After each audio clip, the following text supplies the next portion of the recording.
Hello and welcome to Ag PhD. I'm Brian Hefty. And I'm Darren Hefty. Thanks for joining us today. We often talk about managing your soil and managing nutrient levels, but one of the other things that we like to look at on a soil test is the cation exchange capacity. We'll talk about how important that number is and what you can do about it on today's show. We're also going to discuss fall manure applications, everything from treatments to the amount you can apply and even the smell of manure. We'll also cover controlling this tough weed. We'll show you how to do that later in the show, but first, here's our farm basics.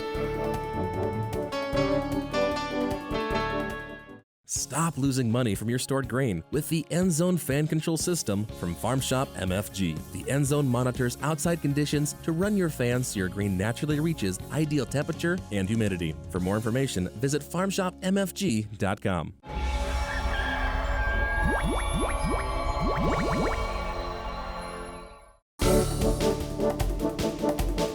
During our Farm Basics time today, we're going to talk about a very simple question as a farmer. But if you're a non-farmer, you may be wondering, how does a farmer really know when it's time to start harvest?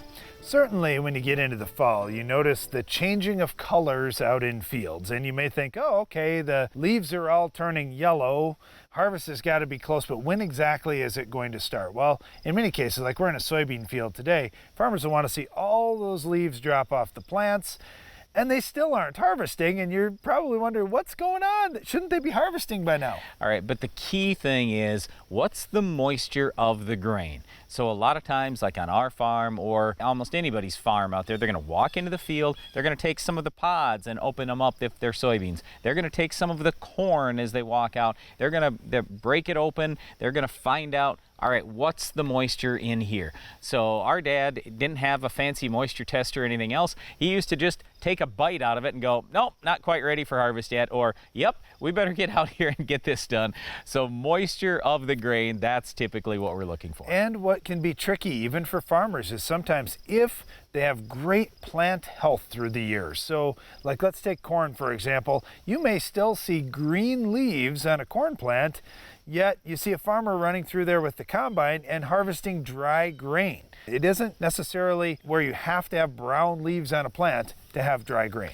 The one other big thing that we are typically looking for as farmers is, will the stalk stand until I want to get there with my harvest equipment? You know, let's say it is real early. Let's say the grain is still pretty wet and you go, yeah, I don't really want to be out here, but you're walking through the field and everything's breaking over, or you have grain that's starting to fall on the ground, then as a farmer I might say, well, I don't want to be out here, but I'm just going to go harvest this grain wet, and then I will spend the money to dry the grain down myself on my farm, or I'll pay someone else to do that. And of course, in this year of 2020, we had some weather events already with hurricanes where farmers were forced to go out and get that grain a little bit early just to save it from a storm.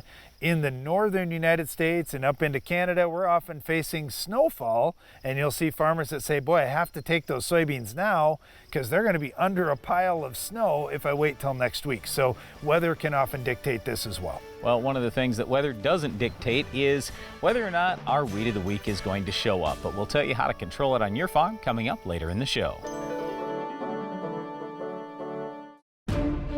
Maintaining your crops is as important now as it's ever been. Howler, a revolutionary fungicide from AgBiome, can help.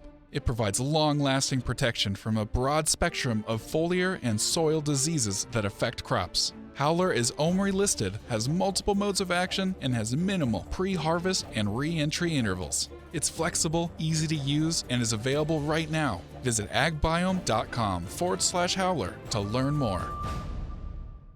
When you apply phosphate fertilizer, it binds to calcium in the soil, becoming calcium phosphate, essentially tooth enamel. How much of this tooth do you think will become available to your crop? NutriCharge doubles your phosphate availability by protecting it from calcium fixation. Pentair Hypro 3D nozzles are your premier choice for fungicide applications. Syngenta fungicide application field trials have shown Hypro 3D nozzles provide a yield advantage of up to 10% over other nozzles, maximizing the return on your fungicide investment. Learn more at pentair.com/hypro.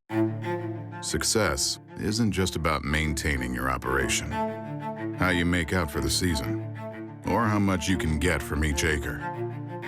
It's about doing precisely what needs to be done to feed your crop and grow your legacy. all the way down to the last drop. AgroLiquid Precision Crop Nutrition. Apply less, expect more. Find a retailer at agroliquid.com.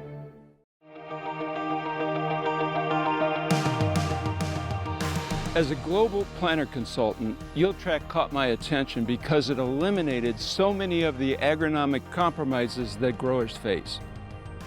YieldTrack is a partnership between Case IH and Norwood Sales, and since 2012, it has been the only planter designed around tracks, as opposed to trying to figure out how to mount tracks to a planter. The results are a stronger, faster, and lighter machine that gives uniform seed depth placement while carrying more fertilizer and seed at a 14 psi footprint or less, impacting yields 8 to 19 bushel per acre depending on the wetness of the planting season, with a greater response the wetter the spring. Contact Norwood Sales to learn more on using a YieldTrack planter to improve your farm's profitability.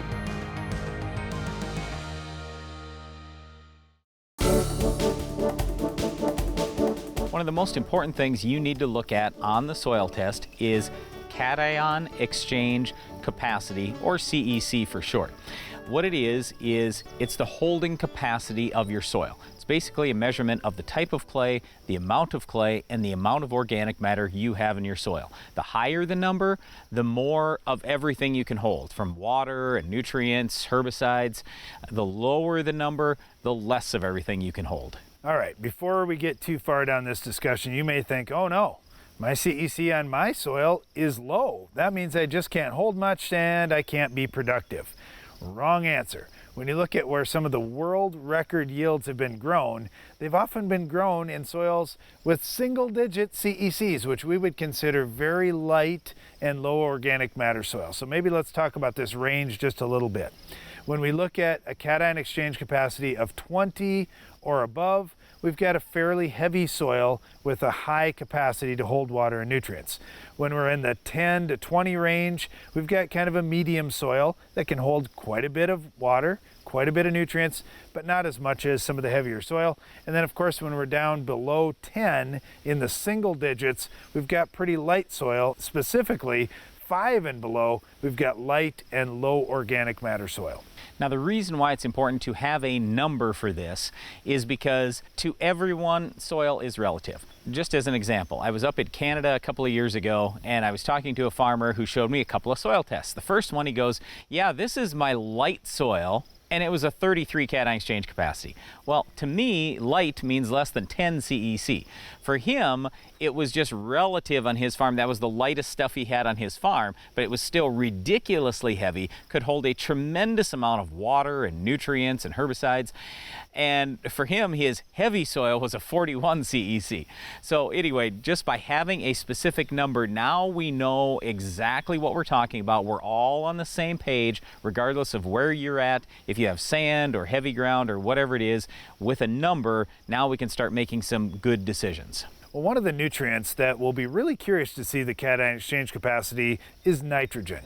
When you think about nitrogen, one of the biggest fears that most farmers are going to have is, well, that could leach out from me, and I'm sure that's something you think about on your farm as well. We look at cation exchange capacity as a great idea of how much nitrogen our soils can hold. When we put together a nitrogen management program, our rule of thumb is to take 10 times the cation exchange capacity as a good estimation of how much that soil can hold at one time, how many pounds of nitrogen it can hold. So if you had a cation exchange capacity of 10, well, 10 times 10 is about 100 pounds of nitrogen that soil can hold at any one time. If you had a cation exchange capacity of 20, you could hold 200 pounds of nitrogen at one time. And as our yields keep going up on crops like corn and wheat, we need to have more nitrogen available throughout that season. So this is going to give you an indication of, can I put a whole bunch of nitrogen on at one time, or am I going to have to spoon feed nitrogen throughout the season? Well, I'd just say this too. You still have to use some common sense here. It's not like if your soil can hold 200 pounds of nitrogen, it's going to hold it forever or anything like that. But at least it gives you a general idea of how far you can push it on those nitrogen applications. The other thing with cation exchange capacity, you may notice on herbicide labels, especially labels for products with soil residual control, that on some of the labels it will say if you have a higher CEC, you may need to apply a slightly higher rate, or if you have a very low CEC, you may have to use a little lighter rate so you don't have crop injury because there's nothing to tie that herbicide up and it may be pulled into the crop really quickly. One other thing that I'll say, Darren mentioned that farmers are getting really high yields with low cation exchange capacity numbers. Well, obviously, if the cation exchange capacity is low, it can't hold a lot of water. So in those situations, it's got to be irrigated ground. If the ground is really heavy, it has a high CEC, then many farmers can get by without irrigation. So this also gives you a good idea of whether or not you truly need irrigation if you're trying to raise big crops. Well, cation exchange capacity is certainly important to understand if you want to raise those big yields, but so is getting weed control in line on your farm. Can you identify this week's Weed of the Week? Where we have run the Soil Warrior, we have harvested the best corn we have ever harvested in the history of Wrenwood Farms. Now, I'm kind of always wanting to push the envelope to see what else I can do to help enhance that emergence. Their ride is so much smoother. Their seed placement is even better. Where we had our best emergence and we've had our best yields was where we ran the Soil Warrior. Each year brings new and unique challenges to farming, and your operation needs to constantly adapt to meet them. That's why at Ag Biome, we're working every day to bring you new and better solutions. Microbial-based solutions that protect your crop and help it reach its full potential. To learn more about how we're doing it, visit agbiome.com. Ag Biome, feeding the world responsibly, partnering with microbes for human benefit.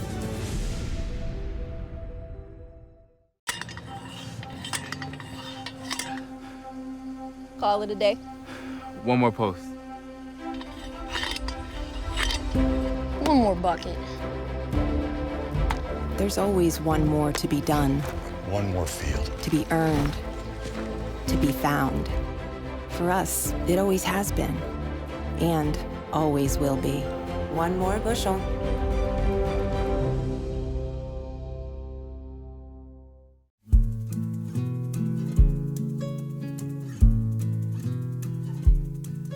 Find love, and then give it all away.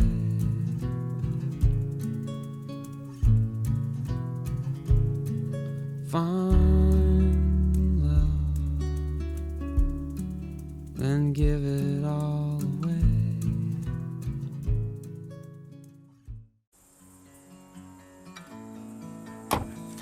Wherever you are,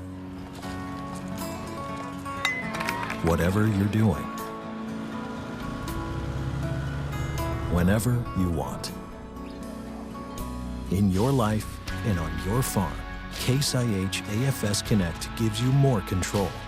Monitor your operation, manage your fleet and your farm data your way. Case IH, rethink productivity.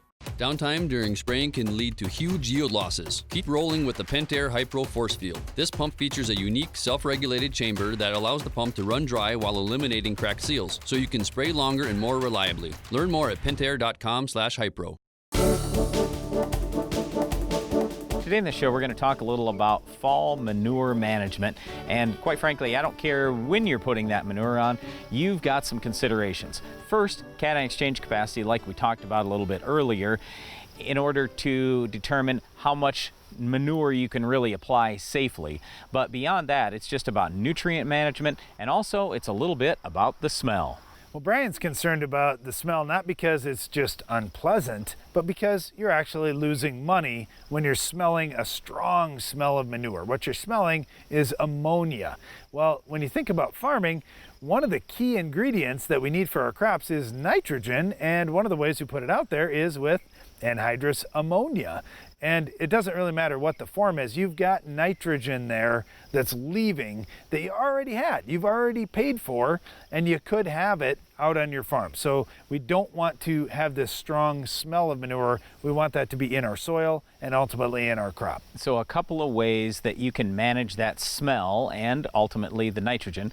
One is with treatments to the manure. Let's say it's a liquid pit. There are plenty of biological products out there like Intercept, for example, that will help lock up the nitrogen and sulfur for that matter. So it is going to leave more nitrogen and sulfur when you actually apply the manure in your field. Less will be going up in the air. If it's a dry manure that you're dealing with, you could use a product like Decomp, another biological, for example, to help speed the process of turning that manure into compost. Once it's compost, you're going to have a lot less smell, and basically you've got all those nutrients are going to be bound together tighter, so you don't have all this loss. The other thing that you want to look at, in addition to hopefully tying up some of the nutrients so you don't lose them as smell initially, it's are you going to bury that manure and bury it well? If it's liquid manure, we want to inject, and we want to inject a little bit on the deep side. With dry manure, you're going to have to put it out and hopefully quickly work that into the ground. Basically, the point is get your manure covered with as much soil as you can, as quickly as you can, and you're going to trap the nutrients in the soil, which also then traps the smell. The other thing is timing, and like Brian started off this segment by mentioning, well, we're talking about fall manure application here.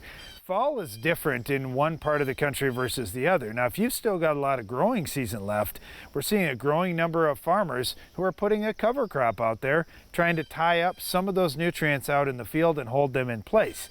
Now, where we farm, if we can get the manure applied in the fall before freeze up and before that ground gets hard, well, we don't have to wait very long and our ground is going to be frozen. So once we get that down into our soil, it's pretty safe for a while. But if you're in an area where it's going to be warm for several months yet, you may consider adding a cover crop to help hold that manure in place. When it comes to environmental concerns, there are really two big things with manure. One is nitrogen, two, phosphorus. Now, these are nutrients that are very, very different. We talked about nitrogen holding capacity a little bit already with CEC today, but when it comes to manure, we always want to make sure you are testing it. Find out how much nitrogen's in there. Find out how much phosphorus is in there. We just want to make sure we're not overdoing it, but you don't really know if you're overdoing it or not depending on the soil. How many nutrients does the soil have already? Anyway, back to nitrogen and phosphorus.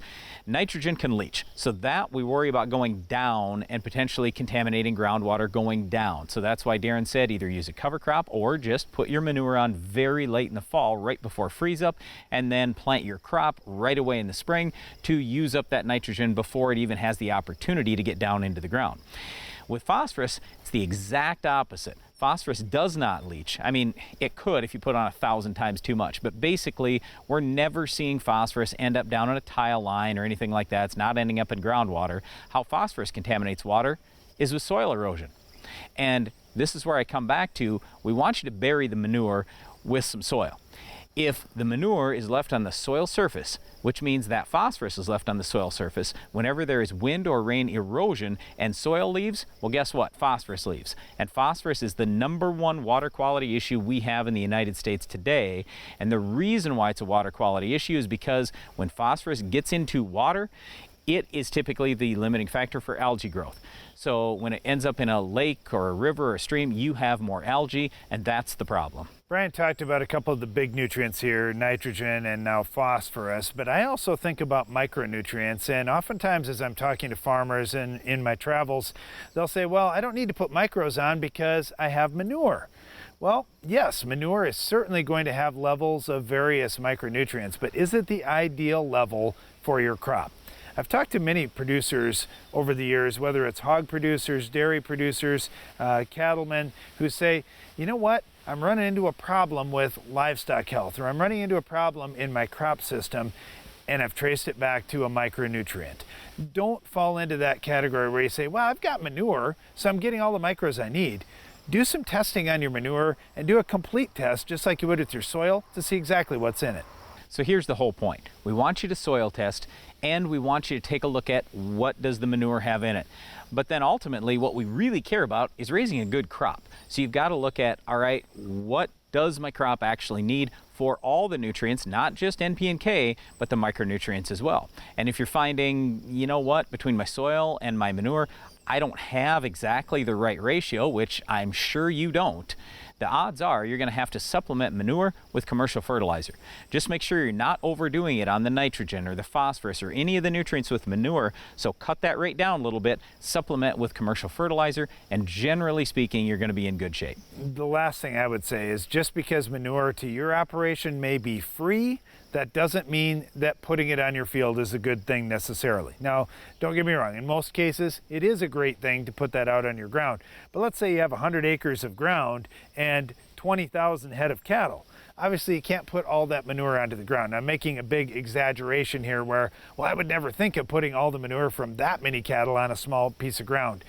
The challenge is you may have thousands of acres of ground and still too much manure for that ground. You do need to do some soil testing, as Brian mentioned, and you may have to stop applying manure in some cases, especially if you get an excess of some nutrients out in your field. Sodium is one that comes to mind. I've seen plenty of soil tests that are way too high in sodium, even seen some that are way too high in nitrogen, phosphorus, or potassium, the big three. I've seen fields that are just way too high where we wouldn't recommend putting on manure, maybe for several years, just to get that ground back in line. Salt is the other one. So sodium and salt are the two big things that are watch-outs with all manure. Well, once again, we really encourage you, if you've got manure, test it, test your soil, don't over-apply, supplement with commercial fertilizer, and really look at all the things you need to have a good balance in your soil. Well, one other thing we didn't talk about with manure is sometimes there may be some weed seeds that could be in the manure. Hopefully it's not our weed of the week, but if it is, we'll show you how to stop it coming up next. The Weed of the Week is brought to you by Corteva Agriscience, Agriculture Division of Dow DuPont. Finish the fight against tough weeds with the Enlist Weed Control System.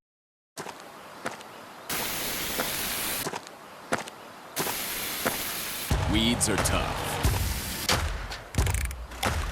but we're tougher. With unrivaled weed control,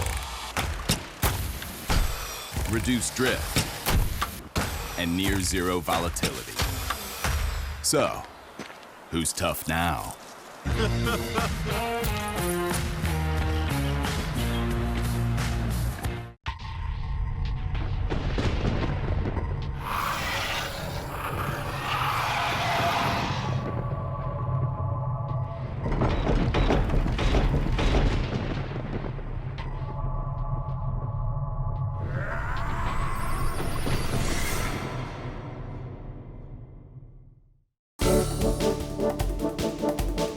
Our weed of the week is a perennial that does have rhizomes. It's broadleaf arrowhead. Also known as duck potato. Now that sounds like a weird name, but my first thought when I heard that other name is, wait a second, yeah, wildlife and aquatic life especially do utilize this as a food source. And it's one of those things, if it's in the right place, like for example, in a lake, and it's along the edge, it's going to reduce turbidity, and it's also going to help absorb some of that wave energy coming in and protect shorelines, and then of course be a food source for aquatic life. So there are good things about this plant if it's in the right place. But the problem is if it's in the wrong place, it's a weed and you've got to get it under control. Now, I said already it's a perennial with rhizomes, so it can be difficult to stop, but fortunately glyphosate does it. Actually, Valor's pretty good, many of the ALS herbicides, 2,4-D, dicamba, so there are a number of ways to get it under control. If you happen to see broadleaf arrowhead out in your field, it's a pretty good sign that you need to improve the drainage there. If we're talking about an actual field that you are farming every year, the best solution we've found has been putting drainage tile underneath that soil. Well, once again, this broadleaf arrowhead can be a tough weed, but we've got a number of herbicides to control it. Certainly drainage improvement will fix things as well. So just make sure you're managing it on your farm so it doesn't hurt your yields. That's all the time we have for this week's Weed of the Week, but Iron Talk is coming up next.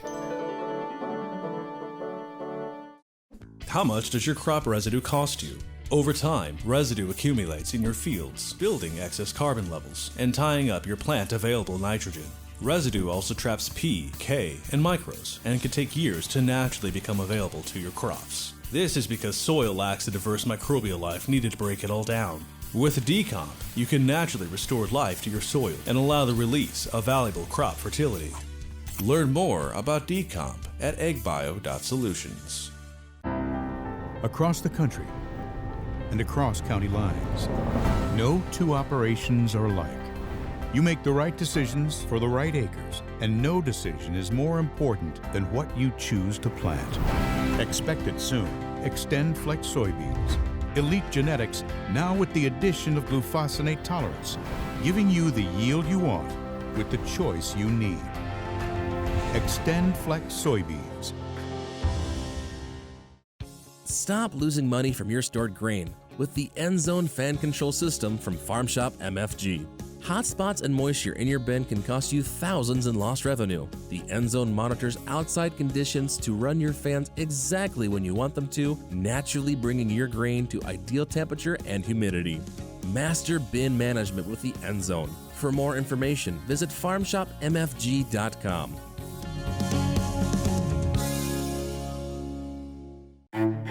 Success isn't just about maintaining your operation, how you make out for the season, or how much you can get from each acre. It's about doing precisely what needs to be done to feed your crop and grow your legacy, all the way down to the last drop. AgroLiquid Precision Crop Nutrition. Apply less, expect more. Find a retailer at agroliquid.com.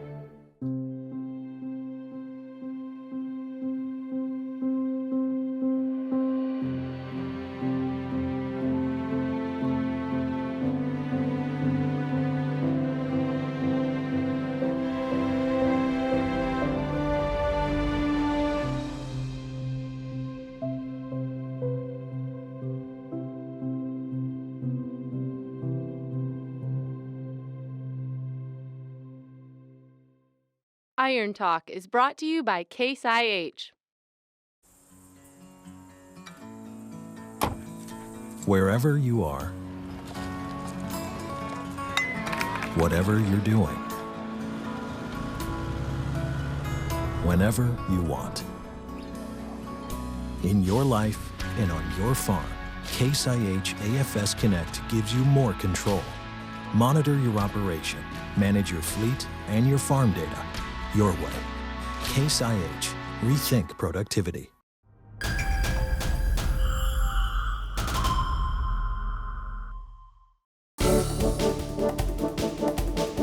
Winter came a little bit early this growing season in many parts of the country, but were you ready? In today's Iron Talk, we'll discuss diesel exhaust fluid and what happens when it gets cold. Diesel exhaust fluid, or DEF, is used in Tier 4 and newer engines to neutralize engine pollutants. It's made up of urea and water, and it can freeze at temperatures of 12 degrees Fahrenheit and lower. This requires inside storage of equipment and DEF supplies to avoid problems. Now, if you've got that covered, here are the ABCs to keep your DEF and equipment in top shape. A stands for always keep DEF in proper containers. Think about it. It contains urea, so you know how it can be corrosive. HDPE plastic and stainless steel tanks and jugs are the best storage vessels. Keep them in stable temperature environments and out of the sunlight. If you do, DEF should last up to a year in good shape. B stands for be sure that you don't overfill storage containers or tanks. If DEF ever freezes, it will expand, so give yourself at least 10% expansion room in tanks to avoid cracking the containers. The good thing is that if DEF ever freezes, it'll come back to its original consistency after it warms back up, and it should work just fine. C stands for checking your filters on a regular basis. Replace the filters as necessary. After all, this is what keeps the DEF pure and allows it to do its job eliminating engine pollutants. So remember the ABCs of DEF storage and use as we head into fall and winter, and your equipment will thank you. That's all for today's Iron Talk, and now back to the show.